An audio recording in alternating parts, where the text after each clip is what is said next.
streets now, me. Fuck a pussy nigga, I don't sleep phone. Yo, what's going on, guys? It's your boy Georgie, and I'm back today for another upload. And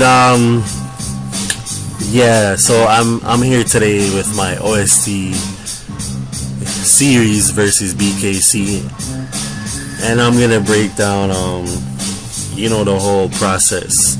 I'm gonna break down everything for you guys. I'm gonna get into my team choice, why I chose this team, why I chose this team, the building process, the whole everything, the games, moves made, everything. So yeah, right. So I've been away for a while, and to be honest, like, for all that time I've been prepping for OST. So I've gone through like millions of team ideas, and I was just like, nah, I'm not feeling this, nah, this is not working. And eventually I came around to this squad, and I tested it a bit, albeit not enough, but I'll get to that soon, because it as proven in the games, it has such a huge shortcoming. I'm so pissed every time I think about it that I did not realize. Like, how did I not account for that in my team building? I was like, yo, I went through everything. I tested this squad vigorously, but I guess it was just coincidence that I never came across this flaw in all of my test battles, and I just had to come across it in my OST game that I so wanted to crush because I was so ready, or I thought I was ready. Anyways, I'm obviously still salty as fuck, but alright, let me calm down, because I'm not I'm not that steamed anymore. But every time I just think back to it, and I'm like, yo, Georgie, bro, how did you forget that? Anyways, guys, so alright, so my team is pretty much a hazard stacking team, right? So the idea is stack your hazards ASAP if possible, or as smartly as possible, as quickly as possible, and then just throw in your quote-unquote wall breakers / offensive, super offensive guys that are hard to switch into, and just finish the game off. So, and in theory it works, in practice it works also when I'm not facing up against that one small detail, or that one small thing that wrecks my team that I never realized until my game was over. I'm so pissed. Damn, okay, I'm sorry. Let me stop getting carried away and handle this professionally. I'm gonna need time to grieve, because this is gonna haunt me for a while, because I have so many teams that I just wanted to show off in the rest of the tournament. Man, man. Okay, so yeah, so I'll just wait until Smogon tour, but that's all the way next month. Man, alright, I'm done. Okay, so anyway, so the team is pretty much get your hazards up, because I realized, based on my metagame analysis, most teams right now, they are not ready for hazards, or they have a hard time preventing hazards if you go about ensuring that they stay up correctly. Like, most teams, like, look at BKC's team right here. He's not even running any hazard prevention.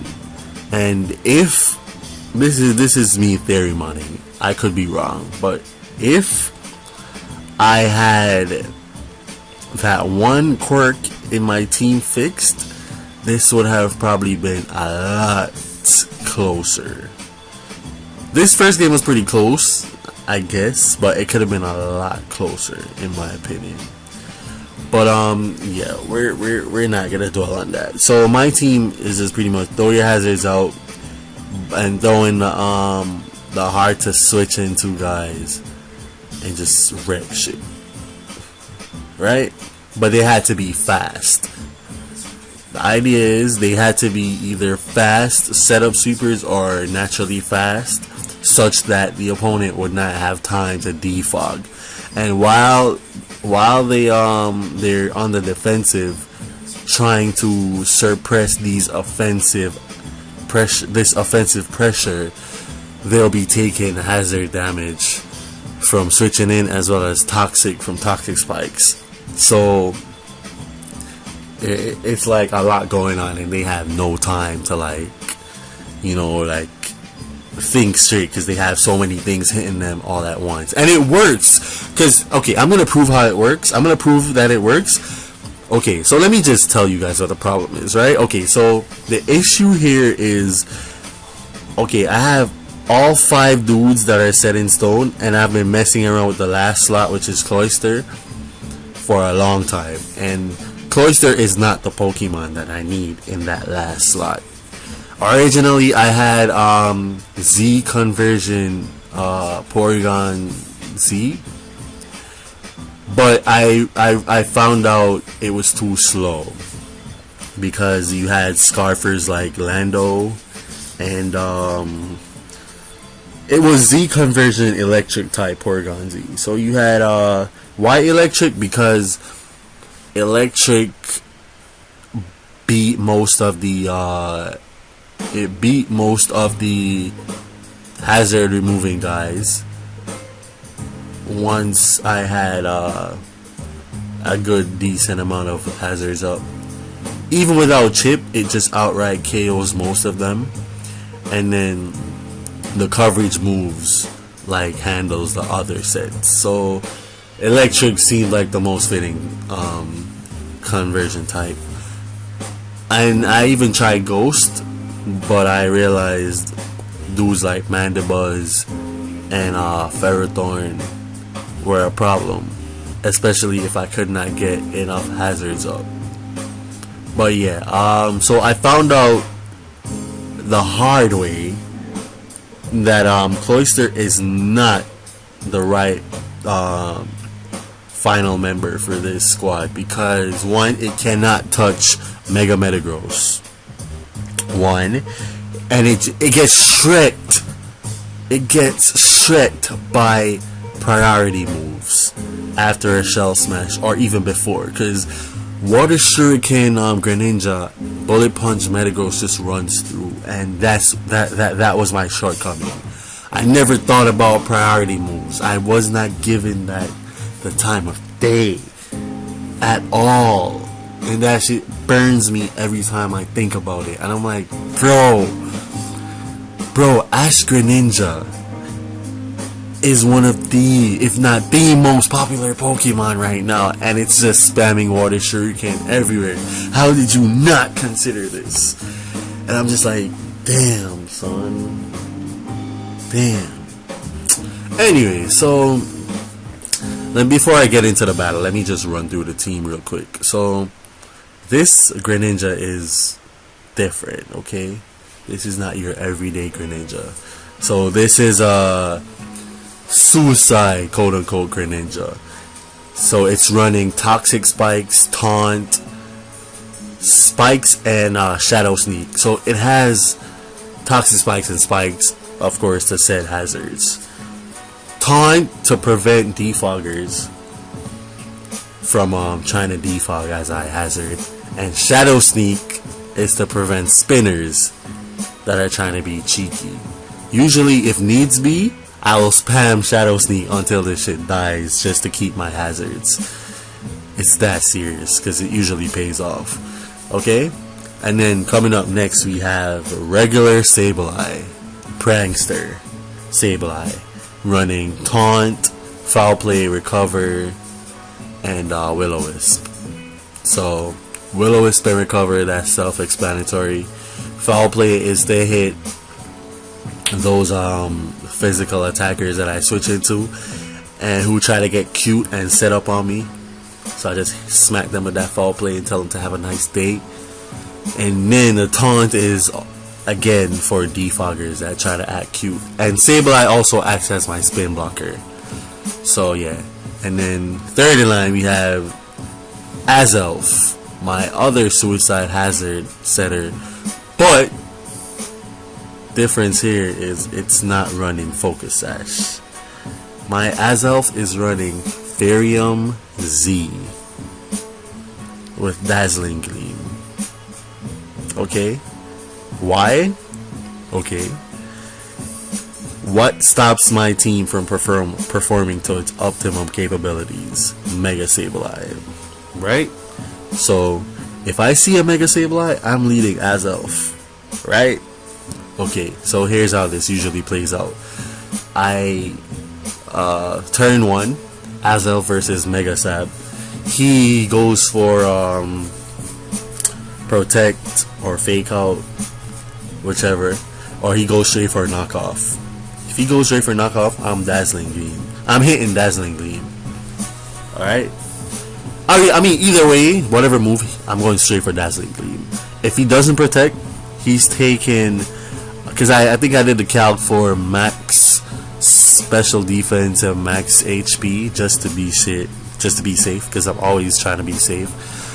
And max Mega Sab takes like 36 minimum from Dazzling Gleam, and that's from a timid Azelf. So if it's taking 36 and I did the calc for a Therium Z boosted Dazzling Gleam, aka Twinkle Tackle, it takes like 70. So the play usually is hit him with the Dazzling Gleam, right? Slap him for 36, and while he knocks off or whatever, and then when he thinks he can recover safely on the second Gleam, boom, gets knocked with a Twinkle Tackle. And just like that, RIP Mega Sab. Just like that, my hazards are free to go. No holes bars. So yeah, that's pretty much Azelf right there. But if there's no Mega Sab, it just functions as a regular Stealth Rock Suicide setter. So yeah, the Z move is, I usually don't use the Z move if Mega Sab isn't around. So yeah, and then here I have a Mega Zard X, Dragonance, Max Speed plus Speed Nature, Jolly, I think. Yeah, it's Jolly. Running Dragonance, Dragon Claw, Thunder Punch for Tapu Fini that tries to get cute and think it could defog, and then Flare Blitz.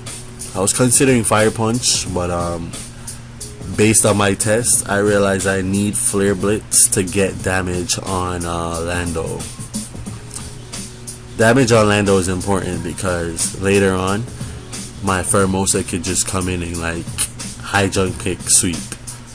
And which brings me to Pheromosa. And high jump kick sweep, meaning it's a scarfed Pheromosa with the typical high jump kick, U-turn, poison jab, and lunge. I didn't go for Ice Beam because the idea is I won't be using ice. The idea of Pheromosa on this team is to just spam shit and win. So I don't see, and it's physical too, so I don't see a situation where I'll need Pheromosa to spam Ice Beam to win. Usually I would leave that to one of my other sweepers, which was supposed to be Cloyster, but it can't sweep for shit. It can't touch Metagross. It can't touch Metagross, and it gets Water Shuriken to death. And I never thought about that. I'm not even gonna explain Cloyster's set because it's not gonna be there anymore, and I'm pissed. Anyways, guys, enough rambling. Let's get into the game. Okay, so this is game 1. Alright. So I lead off with my Greninja. Okay, in hindsight, I shouldn't have, because usually how I play this squad, usually I lead like 95% of the time. I lead with Greninja. But if I'm matching against, if he has a Pokemon, right, that is faster than Greninja and goes up well against the standard Greninja, which is Choice Specs or Life Orb, Protein, or whatever. If he has a Pokemon like that, I don't lead Greninja. I lead with something fast like my Pheromosa. Because seeing that Pheromosa is scarfed, I usually just go for the U-turn freely and scout, you know? And usually, like, in a situation like this, I lead Pheromosa, I'll just U-turn. But I believe I thought about that during the game, but I was like, what if he just clicks Water Shuriken and fucks me up? I can't risk that. So I was like, maybe the safest thing is to probably go for the speed tie and hope that I can win the speed tie and get my hazards up. The goal here was to get at least a toxic spike layer as well as a spike layer, because I think a toxic spike layer would be more beneficial than 2 spike layers, because the chip damage on dudes like Pheromosa and Tangrowth, that's gonna really help with my Cloyster in the end game. So I was like, okay, lead Greninja, go for it. So it turns out, resume. So I get my first toxic spike, right? He gets his turns out he's Protein, and he's also a spiker, right? So my misplay here was taunting. I'm not sure why I taunted. Maybe because I wasn't trying to actually I shouldn't have taunted. In the game I was worried about priority from Metagross, like destroying Pheromosa after 2 layers of spike, because I think I can live 1 layer. I can live a bullet punch after just taking 1 layer from spike. So I was like, I can't allow this man to get another layer, so let me taunt. But in hindsight, I should have just gotten up as much layers as I possibly could. Like, I should have gotten up an extra spike here, a spike here. So yeah, that was a misplay in retrospect. So I get the taunt off too slow, and then he gets the Hydro Pump. He wins the speed tie, gets the Hydro Pump. So I go Pheromosa here, and I go for the HJK, and I'm not gonna risk the bullet punch here, so I go to Sab. He switches into Lando. Alright, cool. So here I taunted. So what I was thinking, let me go back to the last turn. So I high jump kick, right? And then I switch into Sab, expecting a bullet punch as he goes to Lando. So here I think I should have given BKC more credit, because I was like, yo, what if he doesn't know that? What if he... I'm not sure why I Will-O-Wisp, because I was hoping he would stay in, but I'm like, why would he stay in for rocks?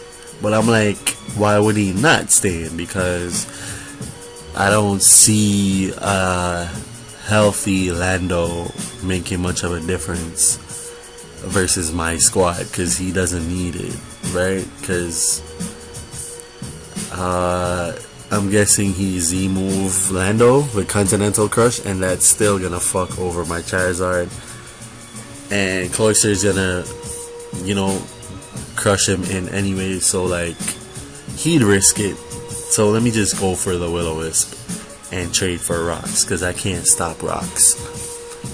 And nope, he switched out into the Heatran, which was a smarter play on his turn. His what you call it, on his part. And yeah, I obviously wasn't gonna risk my Pheromosa there on a double, even though that would have been fucking heat. But yeah, so he makes a play and goes to Heatran here, and I really couldn't do much about that. Wait, what the fuck? Oh yeah, I taunted. Yeah, I taunted trying to prevent rocks. Yeah, okay. So he goes for Magma Storm here. That's gonna hurt. And misses. He misses twice.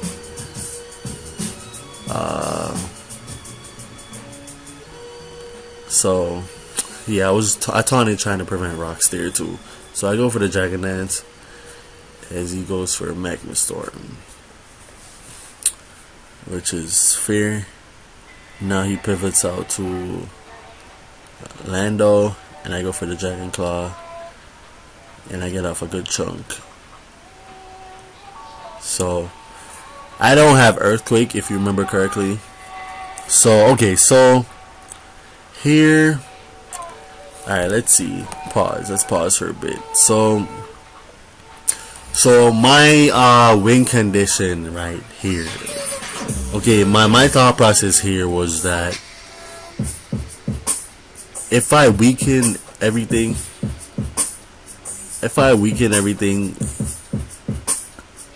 with my other dudes, then Pheromosa could just come in and clean sweep, unless he has Bullet Punch on Metagross.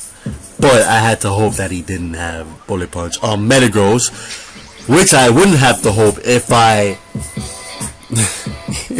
thought about this during team building. Oh my god. So I had nothing for Bullet Punch Metagross, so I just had to hope that he never had it. So my mindset here was to play for the Pheromosa sweep, hoping that he had no Bullet Punch. So yeah, I was just like, I'm ready to sack my Zard, so it's whatever. So yeah, so I Dragon Claw here, Flare Blitz because I don't give a fuck. You can pivot if you want, bro. I'm just going balls out with Zard. Alright, so Thunder Punch here, and I get lucky, and he gets paralyzed. I'm not sure if that mattered much. So yeah, right here I fucked up. So remember I told you guys I was going for the man, I'm a punk. Remember I told you guys I was going for the Pheromosa sweep? This was my chance right here, bro. This is my chance. Cause Lando is low.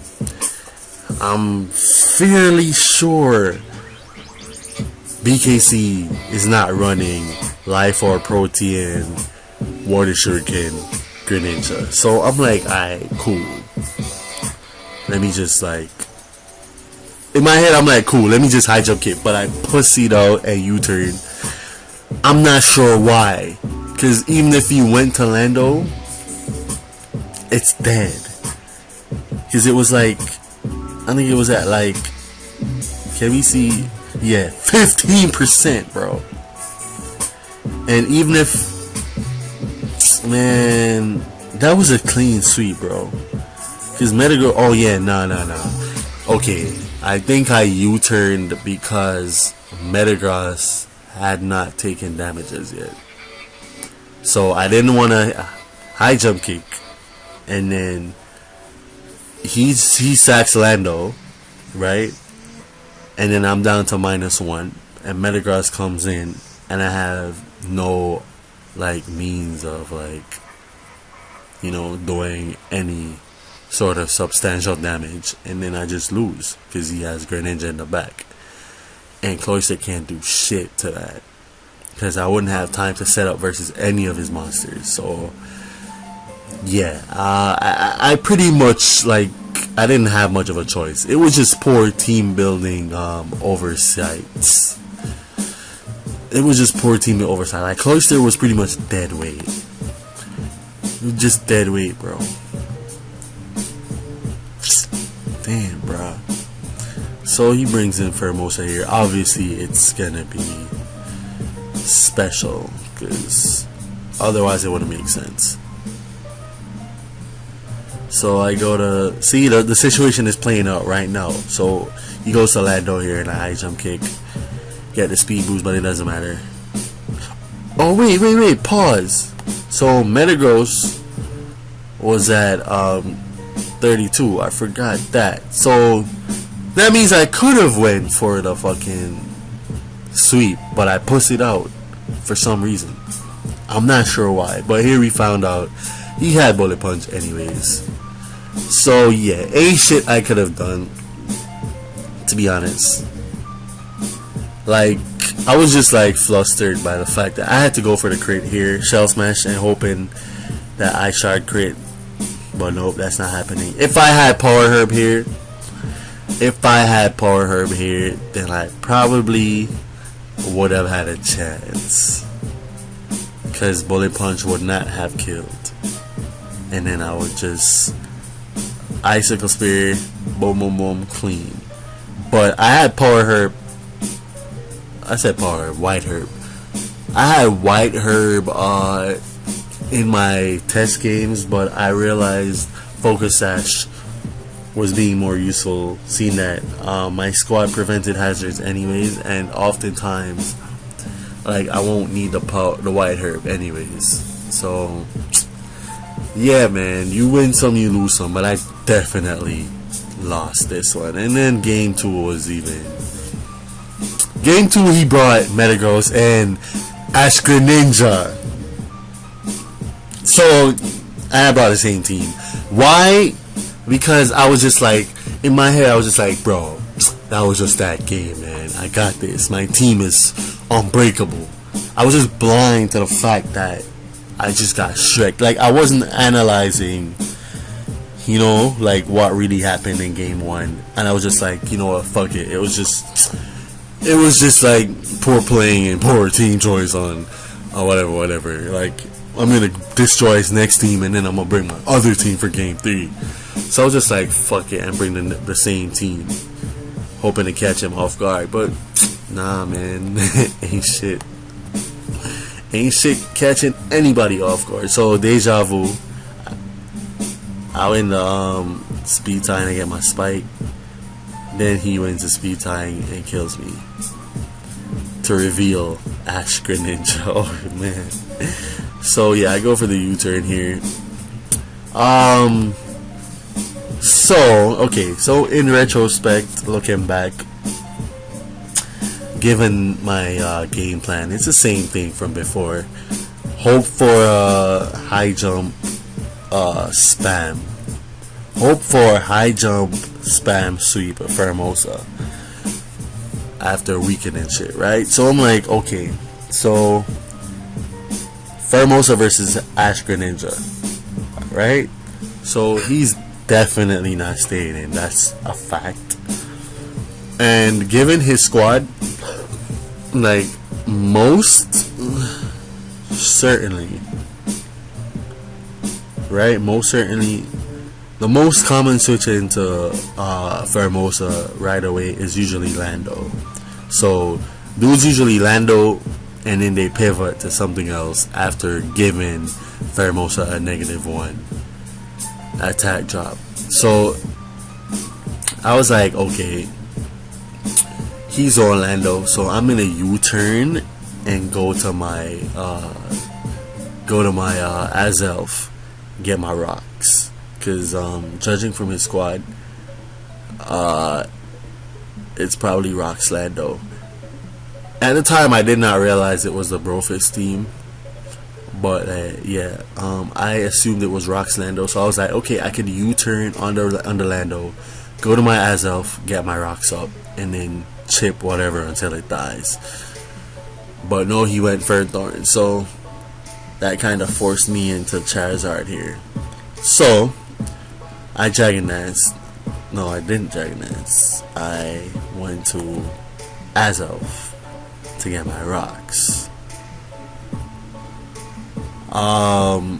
Yeah. Right, so I went to Azelf here, predicting Orlando, but he didn't give any fucks. Which makes sense, because I'm guessing, you know, he knew he could easily revenge with both Ash Greninja and Scarf Chomp. Actually, no, he knew he could revenge with Ash Greninja after I knock out his Ferrothorn with a fire move and take damage from Iron Barb. So that was smart from him, and I wasn't thinking through all that. I was just thinking, okay, let's go on autopilot and just like switch to Orlando.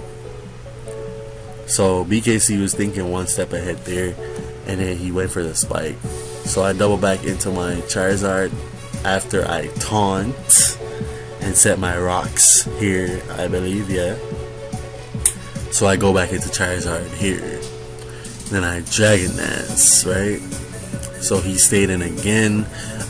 Okay, so what I don't Mega, like with this team, or usually with teams with Charizard, and when my opponent is using a Landorus, I usually don't Mega because one, like I'd say 50% of the times their Landorus is not running a rock move, right? And if they are, they're running Stone Edge. And so once I dance once, right, and they switch in, like they're forced to make that hard decision of, okay, should I Earthquake or should I Stone Edge? I mean, I don't care what they're gonna do, but all the time, most of the times, I'm gonna Flare Blitz, unless it's like a really, like, it's contextual, but most of the times I'm Flare Blitz. I'm gonna Flare Blitz, and sometimes I might dance again, like thinking that he's gonna predict me to Mega and hit Earthquake. So usually I don't Mega unless like I need an extra defensive